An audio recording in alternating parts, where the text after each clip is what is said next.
Radha Madhava Kunja Bihari Radha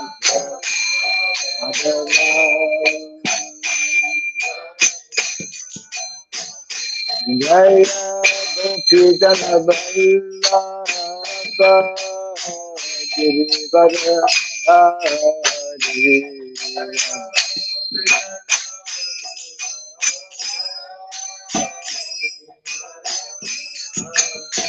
Jaya Gopi Jana Vallabha Girivara Hari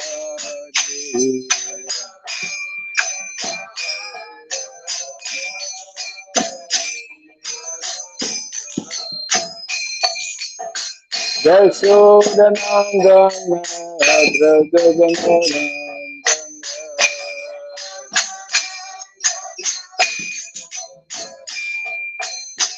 Yashodanandana Brajajanandana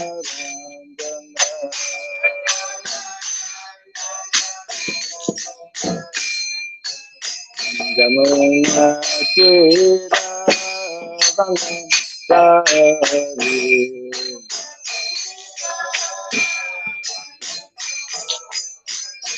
Jamuna Tira Vanasari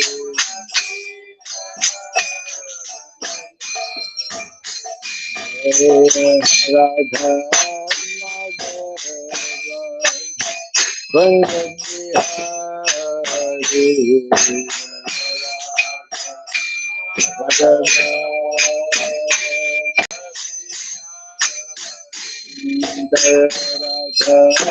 Madhava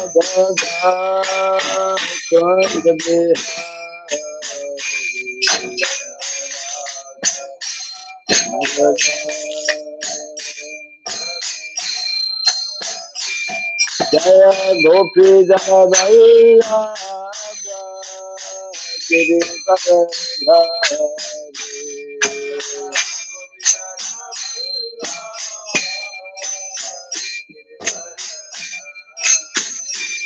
Jaya Gopi Jana Vallabha Girivara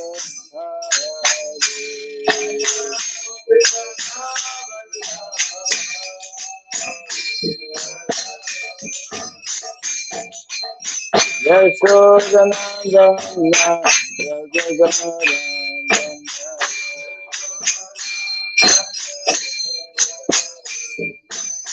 Yashodanandana Brajajanandana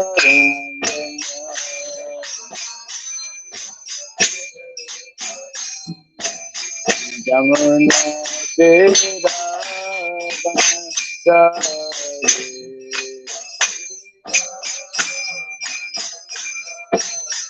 Jamuna Tira Vanasari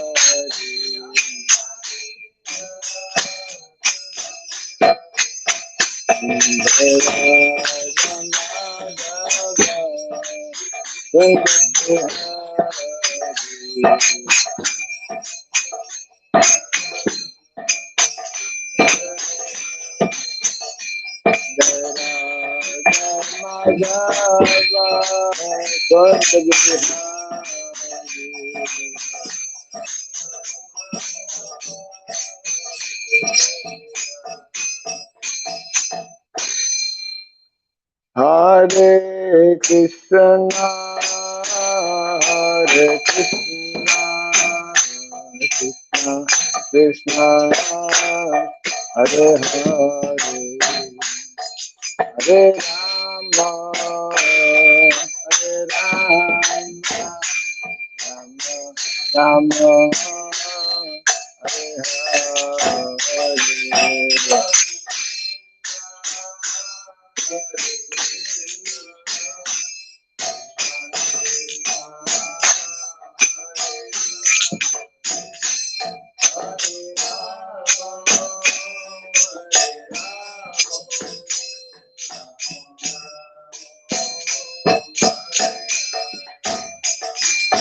Hare Krishna, Hare Krishna Krishna Krishna Hare Hare Hare Rama Hare Rama Rama Rama Hare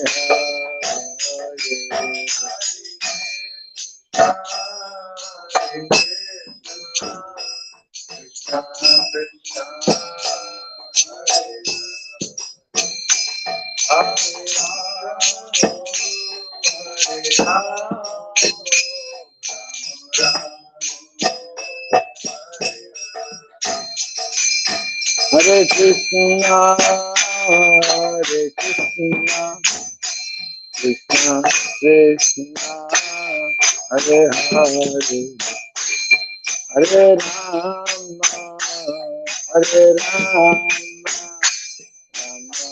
Rama Rama Hare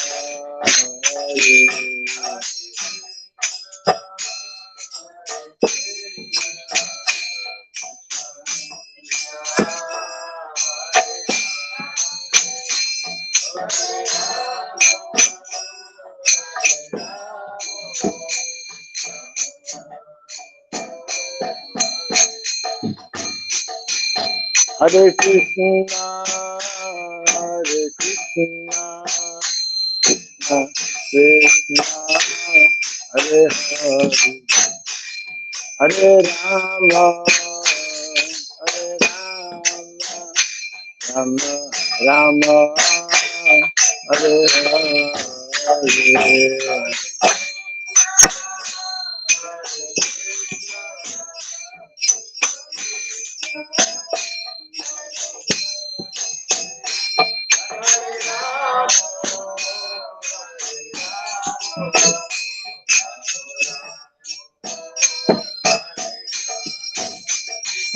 Hare Krishna, Hare Krishna, Krishna Krishna, Hare Hare, Hare Rama, Hare Rama, Rama Hare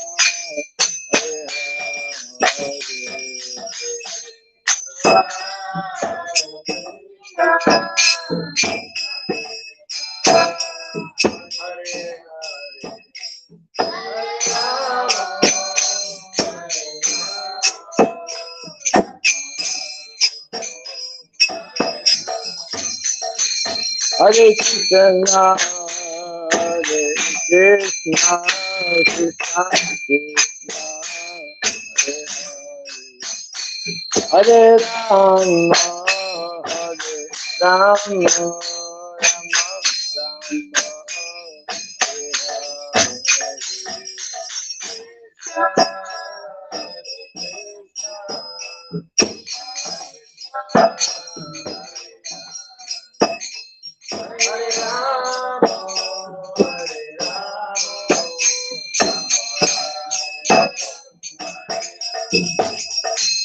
Hare Krishna, Hare Krishna, Krishna Krishna, Hare Hare, Hare Rama, Hare Rama, Rama Rama,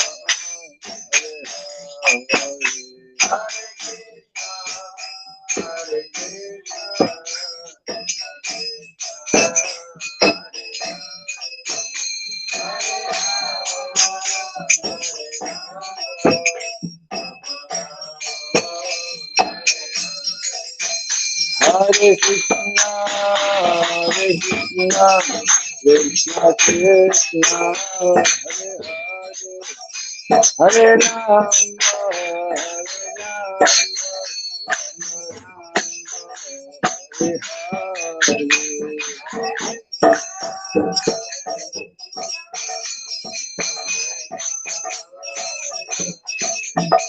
Hare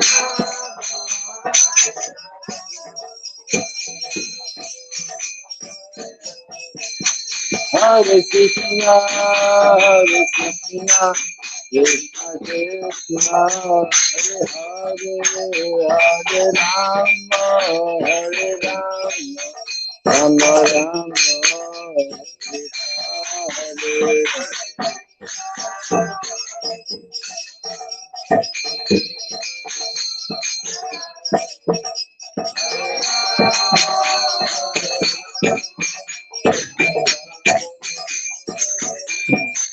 Hare Krishna, Hare Krishna, Krishna Krishna, Hare Hare, Hare Rama,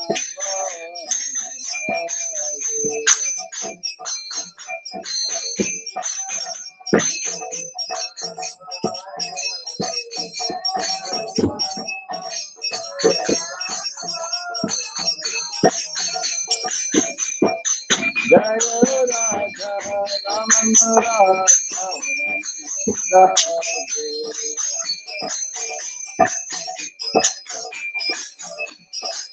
Jaya Radha, Madhura, Madhura,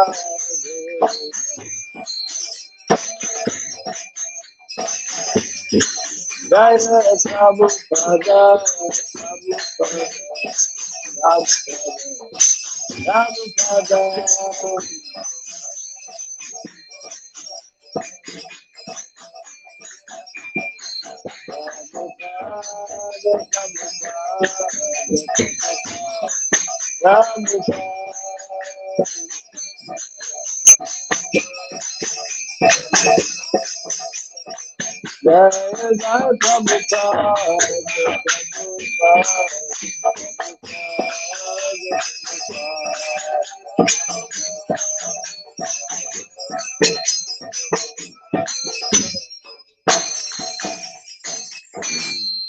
Gaura Primanande,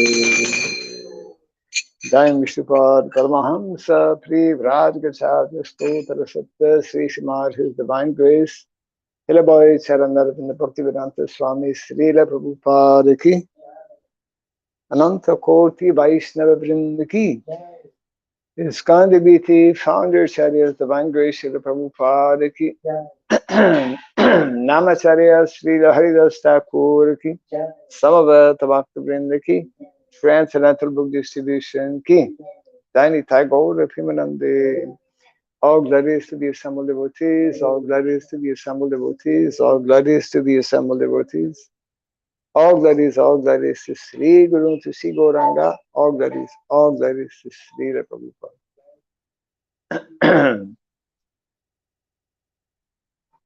Om Agyanatimirandasya Gyananjana Salakaya Daksuritam Jena Tasmai Sri Gurave Namaha Sri Chaitanya Manobhistam Sapitam Jena Bhutale Swayam Rupa Kadamahyam Dadati Swapadantikam Vandeham Sri Guru Sri Jita Parakamalam Sri Gurun Vaishnavam Shyam Sri Rupam Sagrajatam Sahagana Raghunatan Vitam Tvam Sajivam Tadvaitam Sabadutam Paritana Sahitam Krishna Chaitanya Devam Sri Radha Krishna Padam Sahagana Lalita Sri Visakanditam Shyam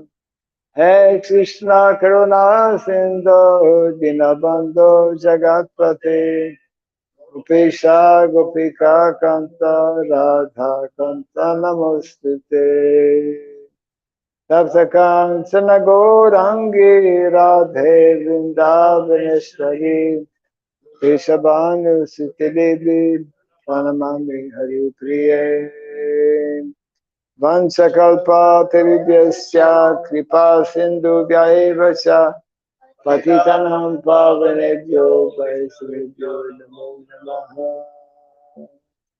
Narayanam Namaskritya Ram Chaiva Narotamam Devim Saraswatim Vyasam Tito Jayamudiraye. Before reciting the Srimad Bhagavatam, which is a very means of conquest, let us first offer respectful obeisances to Narayana, the Supreme Personality of Godhead, unto Narayana Rishi, the Supreme Human Being, unto Mother Saraswati, the Goddess of Learning, and unto Srila Vyasadeva, the author. Nasta Prayesha Badrishu Nityam Bhagavata Sevaya Bhagavati Tamashloke Bhaktir Bhavati Naistiki. By regularly hearing the Srimad Bhagavatam and by rendering service unto the pure devotee, all that is troublesome within the heart becomes destroyed practically to nil, and loving devotional service unto the Supreme Lord, who is praised with transcendental songs, becomes established as an irrevocable fact. Idam Bhagavatam Nama Puranam Brahmasamhitam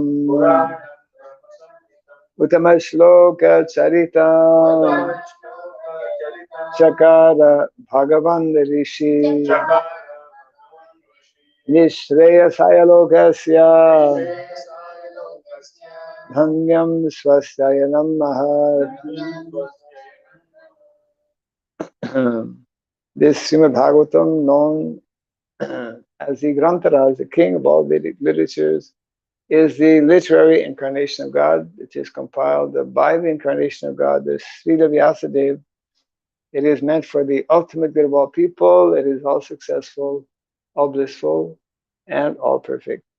Shri Krishna Chaitanya Prabhu Nityananda Shri Advaita Gadadhara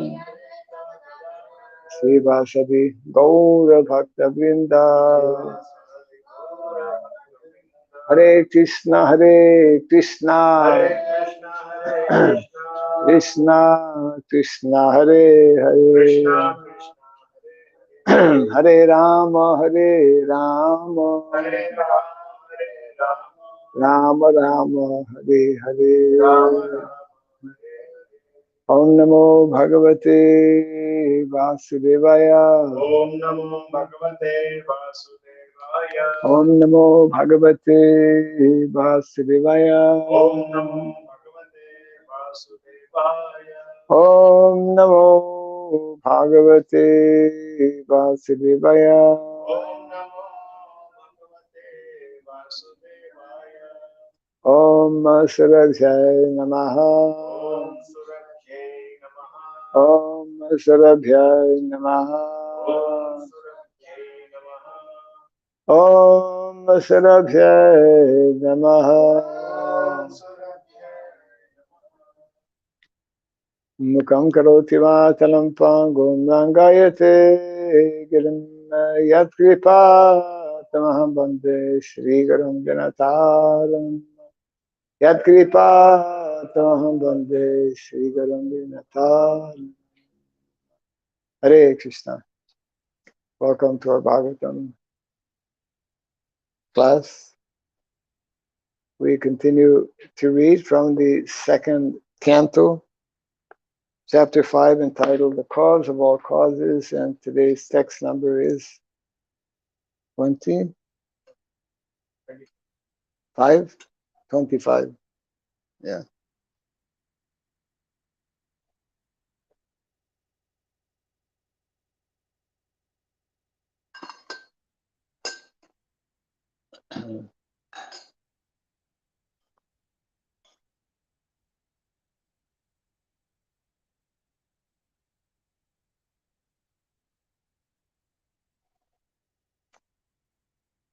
Tamasad api bhutader vikurvanad abhun nabha tasya matra gunaha sabdo lingam yad drastri drishyayo tamasadapi bhutader vikurvanad abhun nabha tasya matra guna shabdo lingam yad drastri drishyaho Tamasad api bhutader vikur vanad abhun nabha tasya matra guna shabdo lingam yad drastri drishyaho lingam yad drastri drishyayo tamasad api bhutader vikur vanad abhun nabha tasya matra guna shabdo lingam yad drastrir drishyayo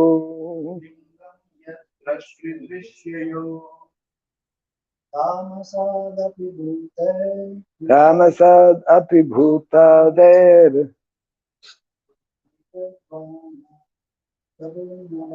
vikunanad abhun nabha tasya matra guna shabdo lingam yad drishyayo tamasad api bhutader vikur vanad abhun nabha tasya matra guna shabdo lingam yad drishyayo tamasat from the darkness of false ego api certainly bhuta adehe of the material elements vikurvanat because of transformation abhut generated nabaha the sky tasya its matra subtle form gunaha quality shabdaha sound lingam characteristics yet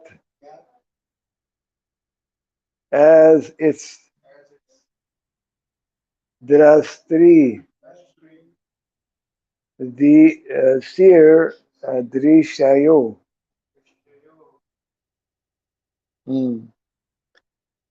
oh I'm sorry drishayo of what is seen.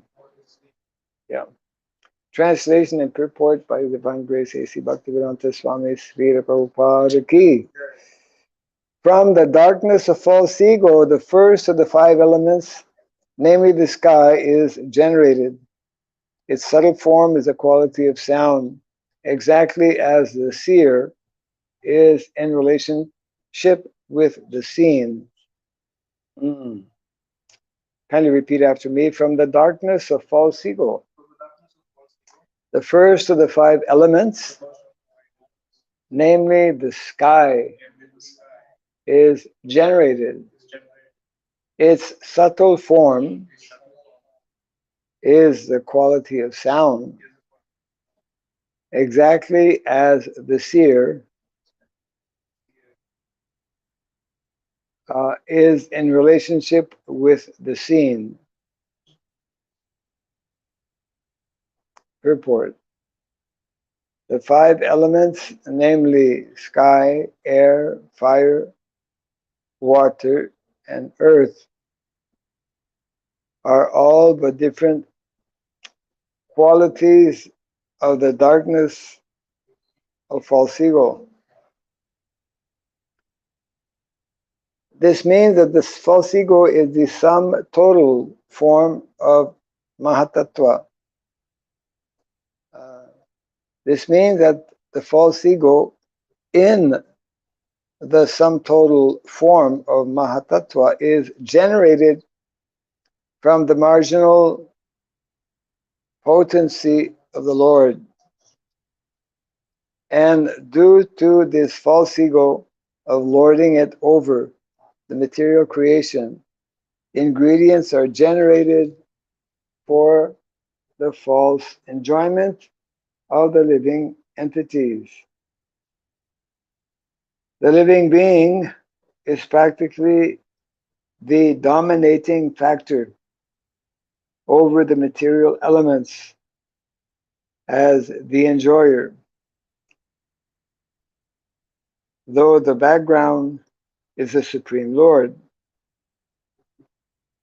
Factually, save and except the Lord, no one can be called the enjoyer.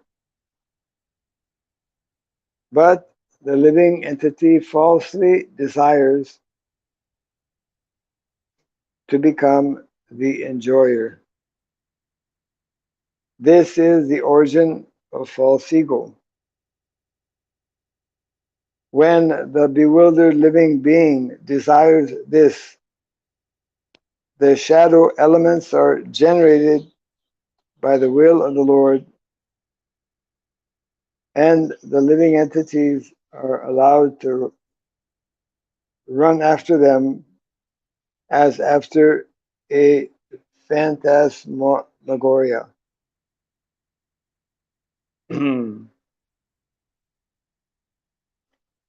It is said that first the tanmatra sound is created, and then the sky. And in this verse, it is confirmed that actually it is so. But sound is a subtle form of the sky. And the distinction is like that between the seer and the seen. The sound is the representation of the actual object, as the sound produced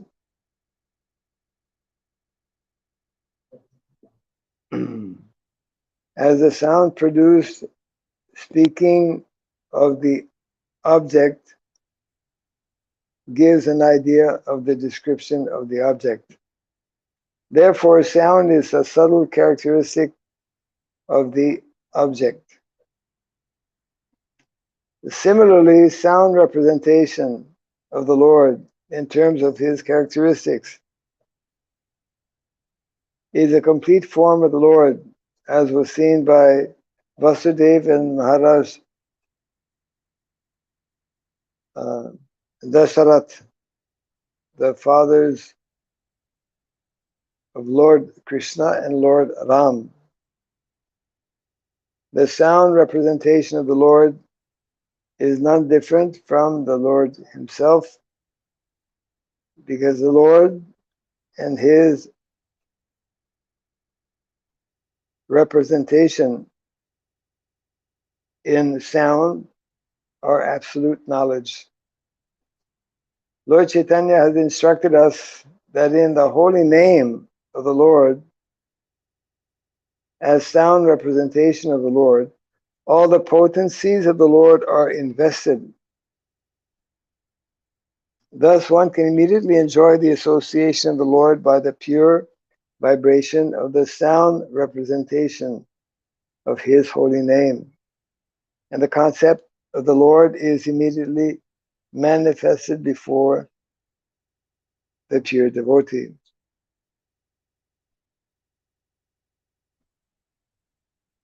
A pure devotee, therefore, is not aloof from the Lord even for a moment.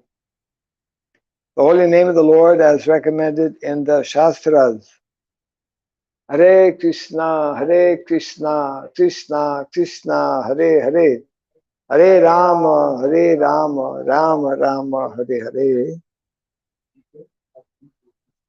may therefore be constantly chanted by the devotee, aspiring to constantly to be constantly in touch with the Supreme Lord. One who is thus able to associate with the Lord is sure to be delivered from the darkness of the created world, which is a product of false ego. Tamasi ma jyotir gamama. Jyotir gama. Yes. Translation again. From the darkness of false ego, the first of the five elements, namely the sky, is generated. Its subtle form is a quality of sound, exactly as the seer is in relationship with the seen. Very interesting subject matter of sound. Sound. uh,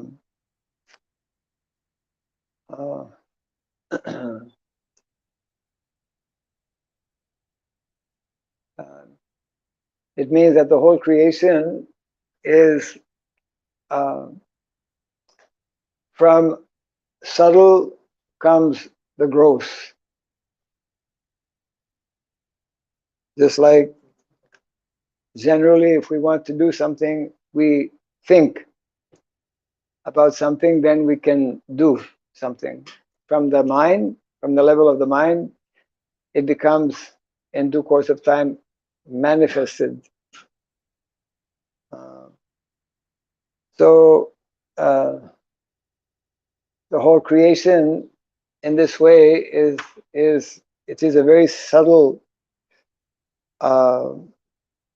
very intricate arrangement. How different levels of this material existence become manifest.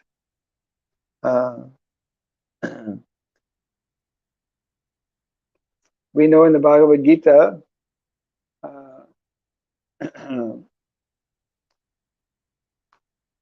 that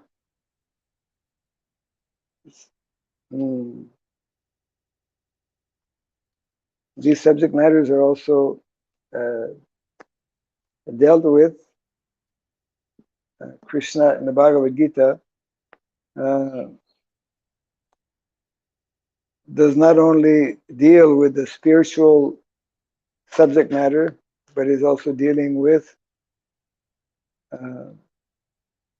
the creation, with the makeup of this material world, in particular in relation to our verse today from Bhagavad Gita chapter 7.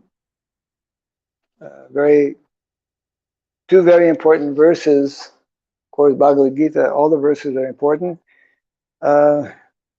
These two in particular, and directly related with what we were discussing this morning. Chapter 7, text number 4. Bhumir apunalo vayu kam mano bhudbir evacha ahankara iti amme bhinna prakritir astada. Astada means 8. There are 8 elements. They are described as these separated material energies of the Lord, beginning with the gross to the more subtle. Bhumi means earth. We can see. And what is the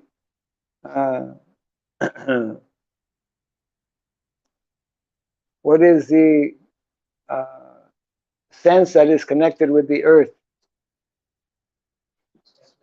Huh? Smell. Yes. It is said that, that's in the Shastra also. There are different ways to understand the quality of earth. And one of them is that it should smell nice.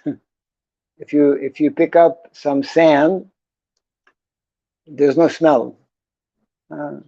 But earth, different types of earth where there are living entities within that earth, where the earth is actually alive, because just like if you put a seed in the desert,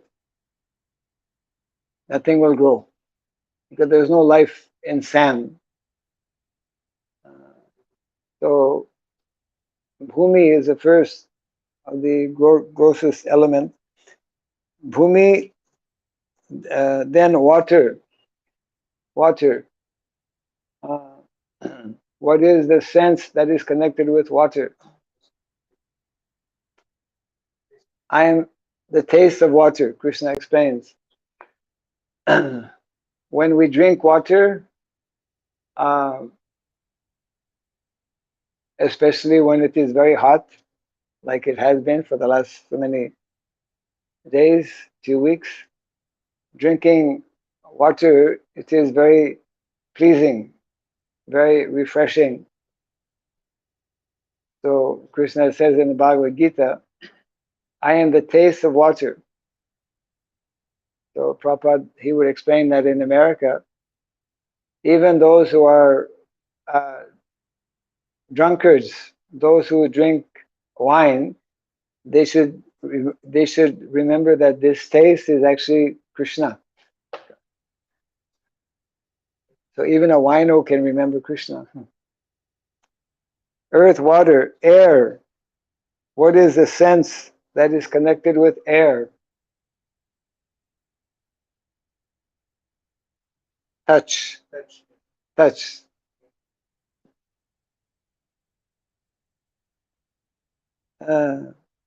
Earth, water. Actually, I skipped over fire. Fire. What is the sense that is connected with fire?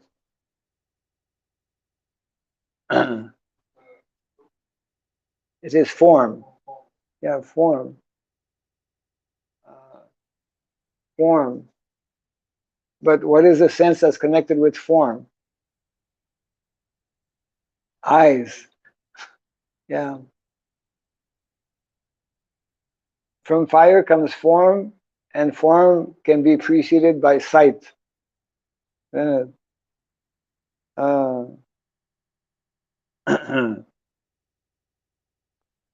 earth, water, fire, air, and then ether is what is being discussed here. Ether means sky. From sky comes sound. And what is the sense that is able to appreciate sound?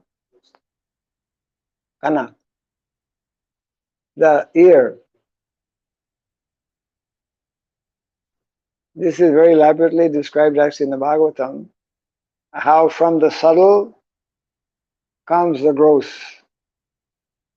So this is the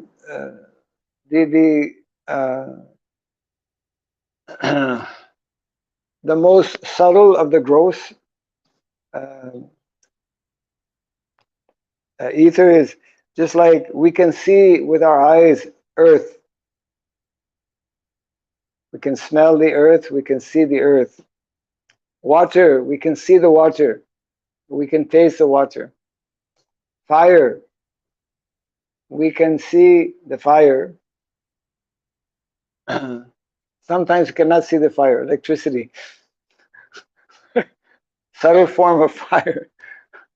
But when we come in contact, we get the result. We get burnt. Some people die because of electric shock. Actually, that was still, I don't know if it's still, but it used to be, if someone was sentenced to death, I saw a documentary long time ago, that different countries, they have different ways. If someone has killed someone, the law, according to law, that person should be sentenced to death. It is called receiving the death sentence. And different countries have different ways of killing people. One of the ways is by putting them on what is called an electric chair. An electric chair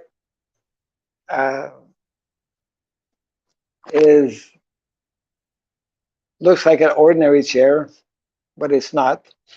And you're sat on the electric chair, and then you are tied. Your two arms are tied on both sides of the chair, and you are put a cover on your head, which is all electrically wired. And actually, they had a system. I think they probably stopped it. I don't know. Whereby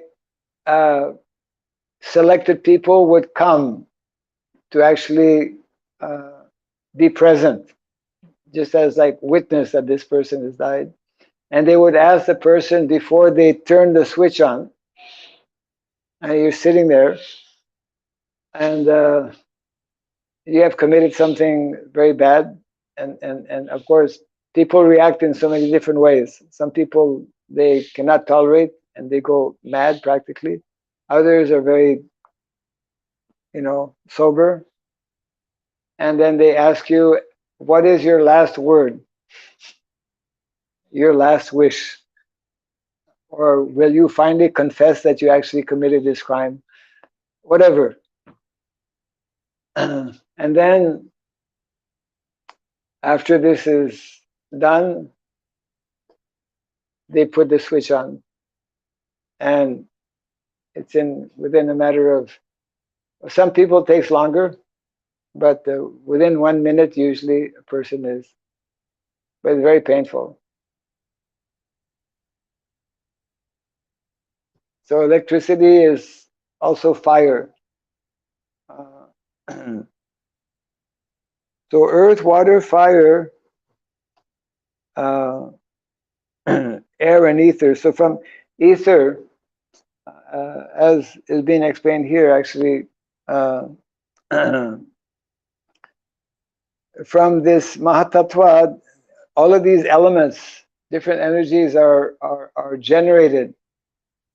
And that's why it is said that when we grow old, now you're all quite relatively young, but as one grows old, the different faculties in the body, the ability to see, just like it used to be that people, even I know, I mean, there is our, in Shimoga, Nanda Maharaj, he's over 90, he can take a book and just read it, no glasses. But today, our younger generation, even before the age of 5, many, and the percentage is increasing, they have big glasses.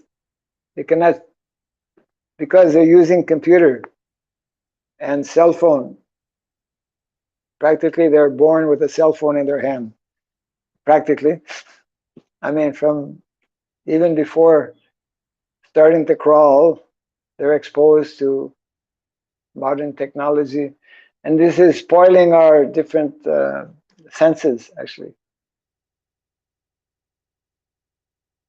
I think I mentioned this some time back. One of my godbrothers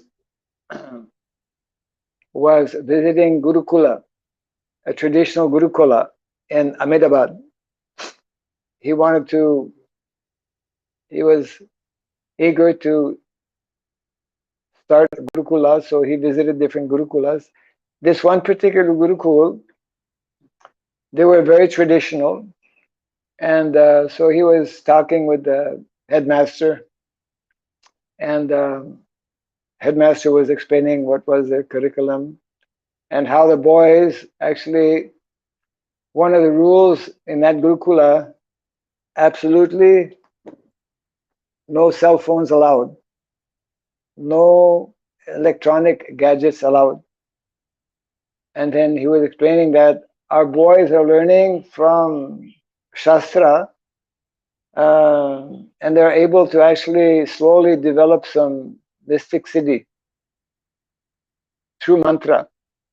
and he was telling, he says, we have boys, they can, if you have some in your shirt, in your pocket, if you have some money, some paper money, uh, they can read with their eyes closed, they can tell what is the number on your bill. So my god brother was a little bit skeptic. So can you can you demonstrate? So actually they brought one of the boys and they blindfolded him.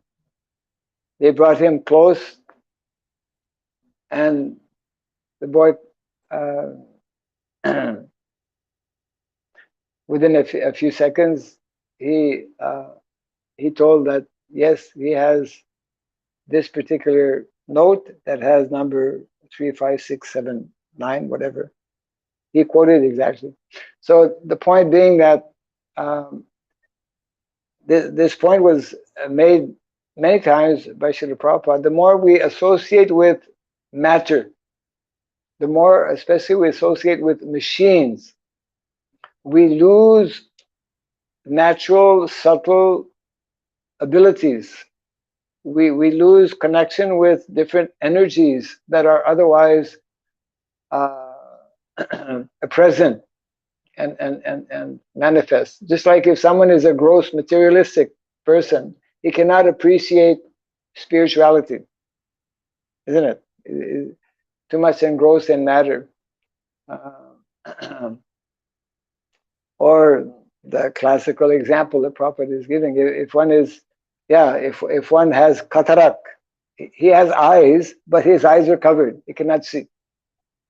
Cataract is a disease where the eyes becomes covered with some kind of whatever shield, and then that needs to be removed.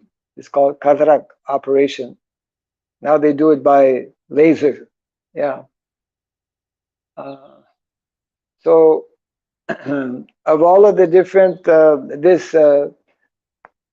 this hearing, so Prabhupada explains nicely, of course, here, I mean, there's an intimate connection between the material level and then the spiritual platform.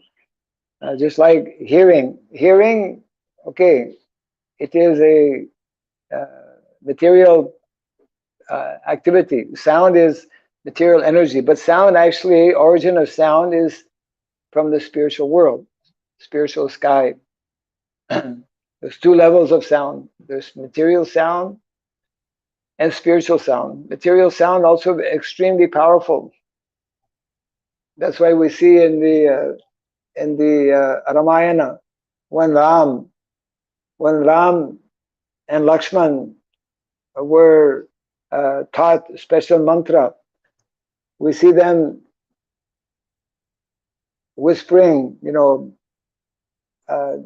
they're holding their bow and arrow, and they are infusing within the arrow mantra, this sound vibration, which actually just recently this news came that they discovered somewhere in South India, right? You heard about that maybe. They discovered some many references of connected with Dhanurveda, how by sound vibration they can they can actually destroy or whatever. So many. So this is one of the main differences between modern day civilization and Vedic civilization. Modern day civilization is overly preoccupied with the gross, with the matter, with technology, industrial enterprises, whereas Vedic culture is primarily interested in the subtle, in the what is more, uh, what is finer, and ultimately, of course, what is spiritual. And therefore, these are two different types of. It brings about two different types of civilization. Modern day civilization is completely engrossed in uh, very just like modern day music. They call modern day music is modern day. It is noise. It is very loud, you know, and very attracting to a certain type of people who are generally on the gross bodily platform. Whereas we call, like in Europe, what was developed is they call classical music. Classical music is very, very mellow, very, very fine, very, yeah, very pleasing to the ear, very relaxing, uh, very conducive to put one in the mode of goodness, uh, to develop peace of mind. People, this is one of the therapies they have. They made experiment actually on what is it? Pregnant women. Pregnant women. They had one group of pregnant women hear all the time classical music. They had another group of pregnant women hear pop music. And then they analyzed the children that came out of that, and there was some marked difference also. Anyways, for our purposes, uh, what is nicely being explained here in the purport by Srila Prabhupada is the sound vibration. Uh, we consider sound vibration to be most important because uh, the Lord, who is fully transcendental, even when appearing and performing his pastimes in the material world, he remains completely transcendental. And that means that sound vibration from the spiritual sky, in particular the Mahamantra sound vibration, as Prabhupada mentions in the purport, the Lord, that's in the Shikshastika prayers, the Lord has invested all his spiritual energy within this sound vibration. And this means that actually the whole spiritual world is within sound vibration, in particular the Hare Krishna Mahamantra. And therefore, this is something that can only be understood by devotees when we are in contact, in communication with sound vibration, this spiritual sound vibration, then it means that we have the opportunity to connect with the spiritual realm. And of course, we have the opportunity ultimately to connect with Krishna, who is the source of that spiritual realm.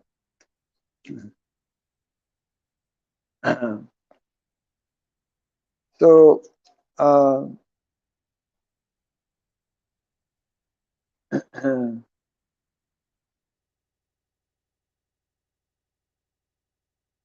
yeah. Thus, yeah, Lord Chaitanya has instructed us that in the holy name of the Lord, as sound representation of the Lord, all the potencies of the Lord are invested. Uh, so, yeah. Mm. Thus, one can immediately enjoy the association of the Lord by the pure vibration of the sound representation of His holy name. If one's consciousness is properly purified, one can directly experience this, and that's why Prabhupada, of course, brings this. Otherwise, the subject matter here, the cause of all causes, material creation, Prabhupada is taking that to a higher level.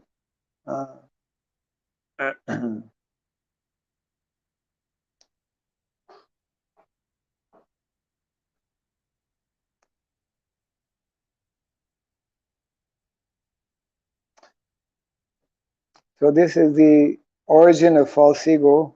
In the purport, Prabhupada explains, when the bewildered living being desires to enjoy separately, the shadow elements are generated by the will of the Lord, and the living entities are allowed to run after them as after a phantasmagoria of false ego.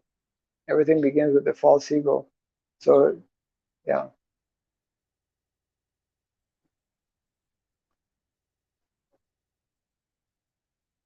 These are subject matters that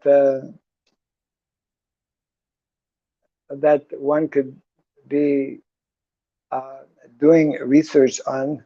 They are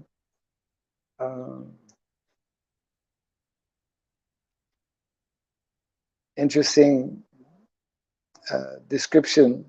Yeah. So just to read the verse again here. From the darkness of false ego, the first of the five elements, namely the sky, is generated. Its subtle form is a quality of sound, exactly as a seer is in relationship with the seen.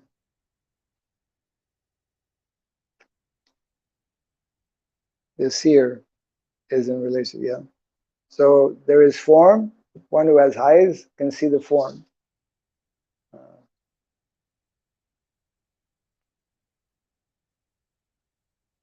One who has nose can smell the aroma of the flowers, whatever. One who has tongue can taste.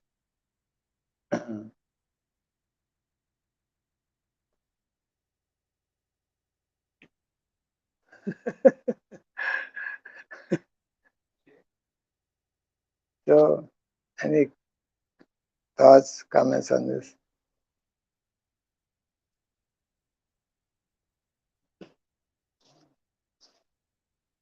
So, yeah, the next verses will go more into detail about this.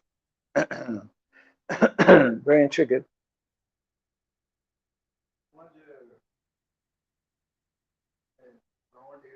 Like the Grihastha devotees in city, especially the middle class. The Grihastha devotees in the city, Especially the middle class. middle class, yeah. So suppose they are aware of this, aware of and fully convinced with the concept of simplification of their lifestyle and like away from machines and modern technology. But they are and like the machinery jobs related to machines. They are very much accustomed to those practices, and also they don't have any piece of land and also do not have family heritage. So suppose if they want to start, so how should they start, or how to shift this machine civilization to a simple way of life?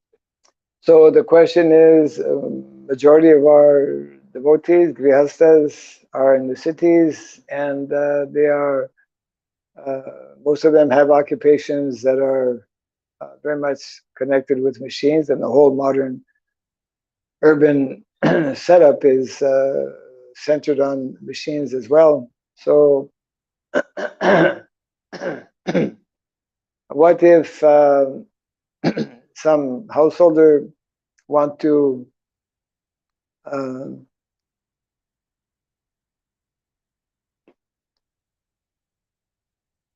you could say distance distant oneself or want to reconnect with, let's say, the land or with nature.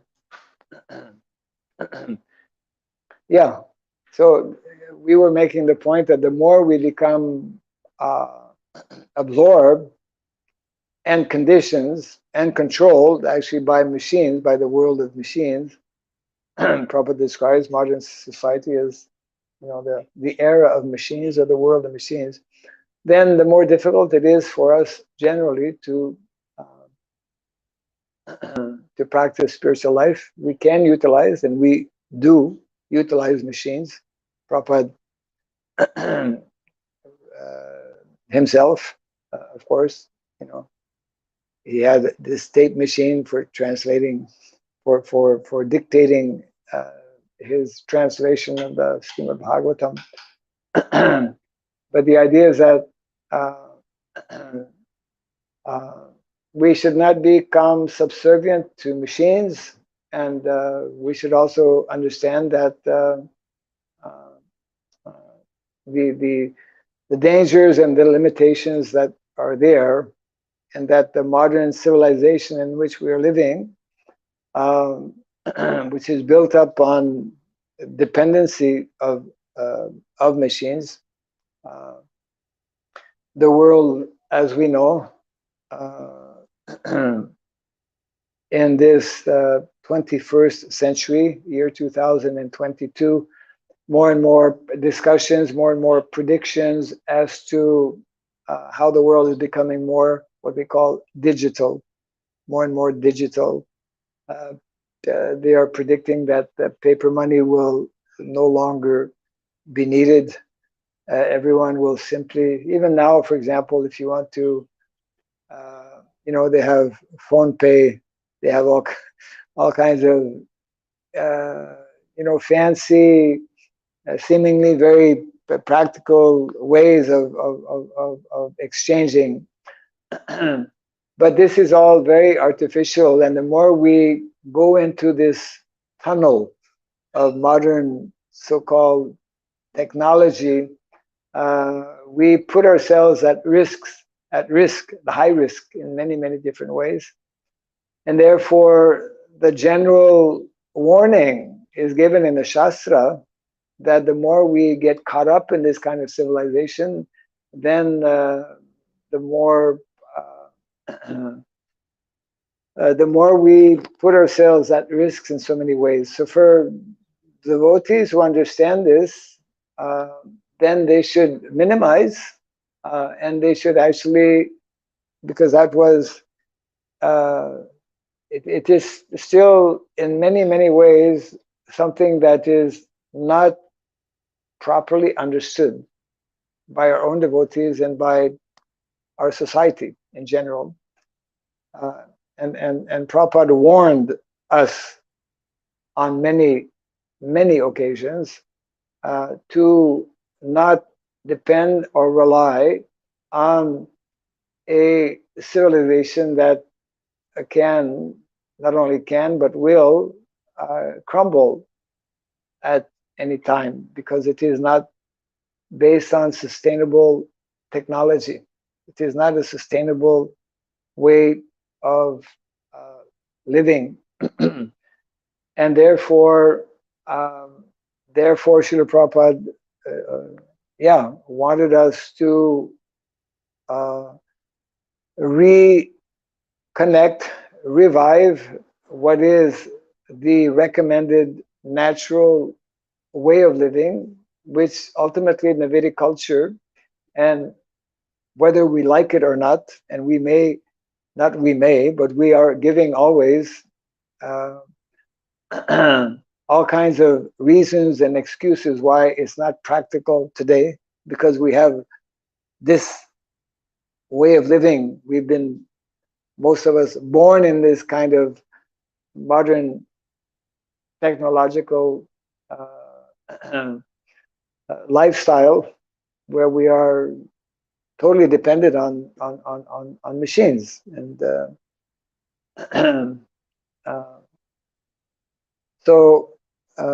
but Srila Prabhupada warned about this Bhagavatam is reminding us all the time, and therefore the need to establish, it's not just a question of establishing, uh, at the time when Prabhupada was present physically with us, he encouraged devotees to start farm communities, isn't it? Because in the West, mostly people know about farms. The concept of village in the West is practically eroded, is practically non-existent because of modern industrialization, urbanization that has been ongoing many, many years before Srila Prabhupada went to the West. So the closest to village life are farms. So Prabhupada wanted us to develop farms. But Prabhupada wanted us to actually revive and reconnect with what is the Vedic recommended lifestyle, which is agrarian lifestyle, village lifestyle. So even though that is not properly understood by the vast majority for many different reasons, those who have an interest, there are practical ways in which they can actually reconnect. I mean, for preaching purposes, we can and we do accept and utilize. And as a matter of fact, we have no problem. That is part of the preaching mission, to accept all kinds of situations for the purpose, for a higher purpose. But actually, the reality is that the vast majority of our devotees in urban centers are not frontline preachers. They're not engaged in frontline preaching. They have a job, they have a family, they have a mortgage, they have all kinds of responsibilities, etc. They'll go to the temple. It will vary. Some will be more involved with temple activities. Some will be more involved with the preaching mission. But generally, they will be much less involved.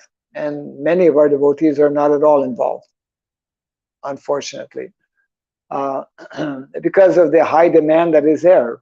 To ordinary people nowadays, as we know, husband and wife are both working to make ends meet, as they say. But not only ordinary karmi people, we have many of our devotees. Devotee husband and wife both are working. This is not Vedic style. This is not the Vedic standard.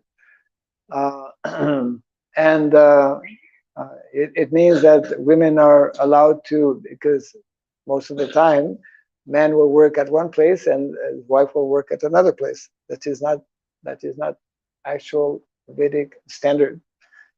And therefore, we have many seemingly valid reasons or good reasons to kind of continue what we're doing, because it's not at all in general society, it's not encouraged that one step out of the system, so to speak. Rather, everyone is being more and more propelled in the modern system, urbanized way of life and dependency on machines, etc., like that. And even within our ISKCON society, that is not a topic that is very much discussed, because for, again, different reasons. But we must point out what our founder Acharya Srila Prabhupada has on so many occasions mentioned, explained, and warned about the dangers of this kind of modern day civilization. And he was urging us to actually return to the more simple, natural lifestyle where one lives locally, where one earns one livelihood from the land, not from machine, from the world of modern day civilization, which means basically computer-based jobs that the majority of our devotees are having also. This type of civilization is, Prabhupada directly has mentioned, is a doomed civilization, because the whole purpose and orientation for that civilization is for so-called material advancement or material comfort, material happiness, etc., like that, which is not in keeping with what our shastras describe, and which is not making people happy also, as we know. Rather, the whole scenario becomes more and more complex. Again, for preaching purposes, we can accept to be in cities, but actually if we're not preaching, if we're not primarily engaged in preaching, we should not be in the cities. It is that simple. Our place to raise our children is in the country. It is in villages where one comes in contact with both material nature and spiritual nature. It is easier to come in contact with our material nature and our spiritual nature in a more natural environment, isn't it? Yeah. And the opposite is there. We lose contact with nature, with our own nature, and with spiritual nature when we are in a more unnatural, artificial system, which is modern day way of life, modern day cities, etc. It's a hard lesson that the vast majority of people will learn the hard way. Unfortunately, the vast majority of our own devotees also will have to learn the hard way. So therefore, if we simply take some time to hear what is in Prabhupada's books, what Prabhupada spoke about in his conversations and lectures, these points have been amply underlined and repeated by Srila Prabhupada, and we are, I guess it's one of the characteristics of Kali Yuga, we are very slow, isn't it? We're very slow to take to spiritual life, we're very slow to change our bad habits, we're just very slow by nature because of so many disqualifications that we have.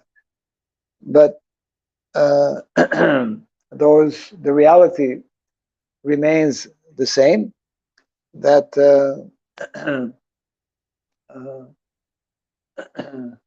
that we should, one of the most important, fundamental, essential aspects of spiritual life, if someone wants to actually become successful, is to follow the good instructions of the spiritual master, isn't it?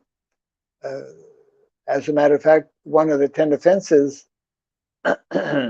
against a holy name is the third offense that we recite every day, to disobey the orders of the spiritual master. Somebody wrote to me just a few days ago, actually, not one of my disciples, someone just wrote to me and asking me, Maharaj, is it going against the order of the spiritual master not to live in the country? He was having that, it was going through his mind that, I guess he must have read it or heard it, that Prabhupada wants us to not depend on modern day civilization, but actually to return. Prabhupada gave that specific instruction. One of the objectives of the Krishna consciousness movement is to bring a complete overhaul in society and to revert. To revert means to come back to the more natural way of living based on Varna and Asrama. Specifically, Prabhupada mentioned to revert to the system of Varna and Asrama, because that is the healthy, natural standard way of living that has always been there and will always be there, because the modes of material nature have always been there and will always be there. We're reading about these modes of material nature in this particular chapter, isn't it? So that the devotee was asking the question. I didn't get a chance to reply to him yet, but the idea is that, yes, if we're not making an effort to follow the instructions of the spiritual master, then we are disobeying the orders of the spiritual master. Now, it may be circumstantially that someone may not, like tomorrow, be able to live off the land, which is, the case for the vast majority of our devotees. But if one is not making some effort to move in that direction or to support those who are, just like there's a GBC resolution that many people don't know about because it was passed in the year 2009. That resolution just happened to, in a conference recently, some devotees were surprised to hear of that resolution. And the resolution basically mentions that those who are, this is a GBC resolution, those who are GBC members themselves and general leaders within our society should regularly visit farm communities and support them, should purchase food that is grown from the farms, should purchase milk, as opposed to, because it's more so-called convenient to purchase on the market. It's cheaper generally, more easily available, because you have all of these artificial products that are there, most of which are actually produced, as we know, by the support and use of chemical fertilizers, chemical pesticides, etc. All these things. It's poison, basically. So the idea is that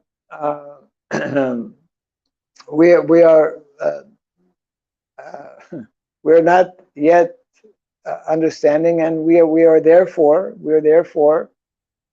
without any shadow of a doubt, we are therefore disobeying Prabhupada's order in that respect, and therefore we should know that this is not at all a good situation, and